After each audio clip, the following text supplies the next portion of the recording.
السلام عليكم ورحمة الله وبركاته. الحمد لله وكفى وسلام على عباده الذين اصطفى. أما بعد، فأعوذ بالله من الشيطان الرجيم من همزه ونفخه ونفثه. ولا تقولوا لما تصف ألسنتكم الكذب هذا حلال وهذا حرام الآية. معزز حاضرین، انشاءاللہ آج سے ہم نجاستوں سے متعلق پڑھیں گے. نجاست کس کو کہتے ہیں؟ گندگی کو کہتے ہیں. ناپاک چیز کو نجاست کہتے ہیں عربی زبان میں.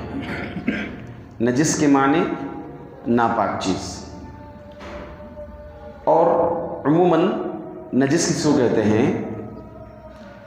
جس کو انسانی طبیعت یا عمدہ طبیعت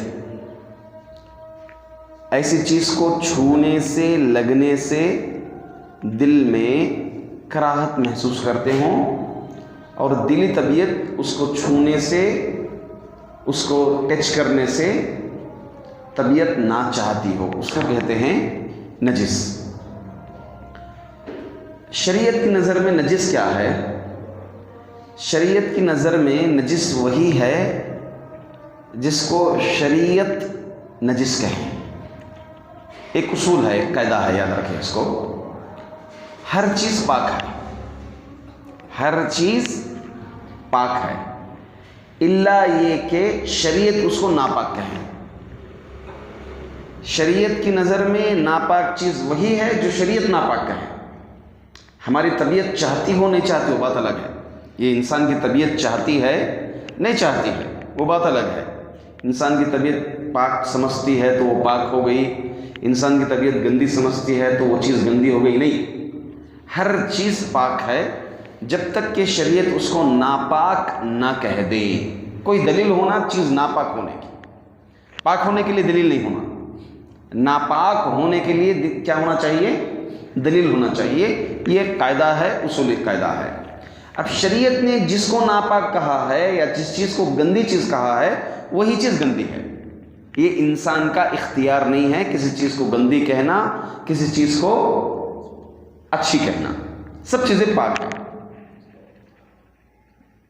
اللہ تعالیٰ قرآن کریم میں فرماتے ہیں وَلَا تَقُولُوا لما تصف السنتکم الکذب ھذا حلال وھذا حرام. فرماتے ہیں اللہ تعالیٰ، کسی چیز کو اپنی زبان سے جھوٹ موٹ نہ کہہ دیا کرو کہ یہ چیز حلال ہے اور یہ چیز حرام ہے، کہ تم اللہ تعالیٰ پر لتفتروا علی اللہ الکذب، کیونکہ اللہ تعالیٰ پر تم بہتان باندھ رہے ہو. کیونکہ شریعت جب اللہ تعالیٰ بنائے ہیں تو کیا چیز ناپاک ہے وہ اللہ تعالیٰ ہی مقرر کریں گے. حلال چیز کو حلال کرنا، حرام چیز کو حرام کرنا کس کا کام ہے؟ اللہ کا کام ہے. شریعت کس کی ہے؟ اللہ کی ہے. تو جب کمپنی اللہ کی ہے تو کمپنی کے رولز کون بنائیں گے؟ اللہ ہی بنائیں گے. اللہ ہی بناتے ہیں. ایک ہم مشنری چیز لے کر کے آئیں، وہ مشنری کے رولز ہوتے ہیں، استعمال کا طریقہ ہوتا ہے اس کا. تو وہ کون دیتے ہیں استعمال کا طریقہ؟ کمپنی ہی دیتی ہے. ہم بے وقوف کہیں گے اس آدمی کو جو ایک کمپنی سے چیز لیا، مشین لیا، اور رولز کسی اور کمپنی کے فالو کرتا ہو، تو کمپنی اس کو ہرگز بھی برداشت نہیں کرے گی. تو ویسے ہی یہ شریعت جو ہے اللہ کی کمپنی ہے. شریعت جو ہے اللہ کی کمپنی ہے. تو کیا چیز حلال ہے، کیا چیز حرام ہے، وہ اللہ تعالیٰ مقرر کرتے ہیں، نہ کہ جو ہے انسان مقرر کرے. حدیث میں نبی اکرم صلی اللہ علیہ وسلم فرماتے ہیں الحلال ما احل اللہ فی کتابہ والحرام ما حرم اللہ فی کتابہ وما سکت عنہ فہو مما عفا عنہ. دیکھیں اللہ کے رسول صلی اللہ علیہ وسلم فرماتے ہیں حلال وہ ہے جو اللہ نے اپنی کتاب میں حلال کیا ہے، اور حرام وہ ہے جس کو اللہ نے اپنی کتاب میں حرام کیا ہے. وما سکت عنہ فہو مما عفا عنہ، کچھ چیزوں میں شریعت نے خاموشی اختیار کیا ہے جنہیں اس نے تم پر معاف کر دیا ہے۔ اس پر جو ہے شریعت نے کچھ چیزوں پر خاموشی اختیار کی ہے، تو ایسی خاموش چیز جس پر خاموشی اختیار کی ہے اس میں تم گھس مس کر کے تکلف بھی مت کر لو۔ ایک روایت میں فلا تتکلفوہ، جس چیز میں شریعت نے خاموشی اختیار کر لی ہے تم اس میں تکلف مت کرو، تم کیا مت کر لو، اس میں تکلف مت کر لو۔ تو معلوم یہ ہوا کہ شریعت کو بنانا، حلال چیز کو حرام چیز کو بنانا، یہ اللہ تعالیٰ کا کام ہے، اور اسی طرح سے اللہ نے جس چیز کو ناپاک قرار دیا ہے وہی چیز شریعت کی نظر میں ناپاک ہے، بقیہ تمام چیزیں جو ہے شریعت کی نظر میں پاک ہیں۔ تو اب ہم دیکھیں گے شریعت کی نظر میں وہ کون سی چیزیں ناپاک ہیں، وہ کون سی چیزیں ہیں جو شریعت کی نظر میں ناپاک ہیں انشاءاللہ العزیز۔ ایک تو انسان کا پیشاب پاخانہ، انسان کا جو دو جانبوں سے انسان کا نکلیں، وہ دونوں چیزیں جو ہے شریعت کی نظر میں ناپاک ہیں۔ اسی طرح سے جانوروں کا پیشاب ہے تو اس کا کیا حکم ہے، کیا یہ شریعت کی نظر میں آیا گندا ہے شریعت کی نظر میں، یا پھر وہ چیز پاک ہے؟ انشاءاللہ العزیز ہم اس کو بھی باذن اللہ تعالیٰ جانیں گے۔ اسی طرح انسان کے جسم سے نکلنے والا خون، یہ خون کا حکم کیا ہے، کیا یہ خون پاک ہے یا خون گندا ہے، اس کو بھی ہم انشاءاللہ العزیز انہی سلسلے میں نجاستوں کے تعلق سے ہم جانیں گے۔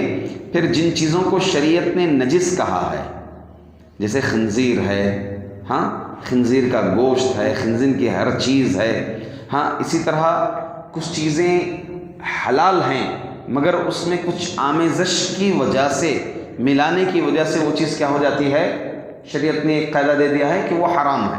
جیسے مثال کے طور پر انگور ہے، انگور حلال چیز ہے، اس سے جو چیز نبیذ بنائی جاتی ہے، نبیذ جو بنائی جاتی ہے، الکوہل جو بنایا جاتا ہے، وہ شریعت کی نظر میں حرام ہے۔ تو حلال چیز کو بھی کسی چیز کے آمیزش کی وجہ سے، کسی چیز کے ملنے کی وجہ سے شریعت کی نظر میں وہ چیز بھی حرام ہو جاتی ہے۔ تو باذن اللہ تعالیٰ کل کے درس میں ہم انسانوں کے پیشاب سے متعلق کہ یہ کہاں تک حلال ہے، کہاں تک پاک ہے، اور بچے کا پیشاب کے سلسلے میں اگر دودھ پیتا بچہ ہے تو اس کے پیشاب کا کیا حکم ہے، بدن پر گر جائے، کپڑوں پر گر جائے، تو ہم انشاءاللہ کل باذن اللہ اس مسئلے کو اٹھائیں گے۔ اگر آج ہم اس مسئلے کو اٹھائیں گے تو بات طویل جائے گی، اس سلسلے میں طول پکڑے گی یہ بات۔ آج ہم انشاءاللہ اسی پر اکتفا کرتے ہیں، اللہ تعالیٰ سے دعا کرتے ہیں کہ اللہ تعالیٰ اللہ کی حلال کردہ چیزیں اور حرام کردہ چیزوں کو حلال جاننے اور حرام جاننے کی توفیق عطا فرمائے۔ آمین۔ السلام علیکم ورحمۃ اللہ وبرکاتہ۔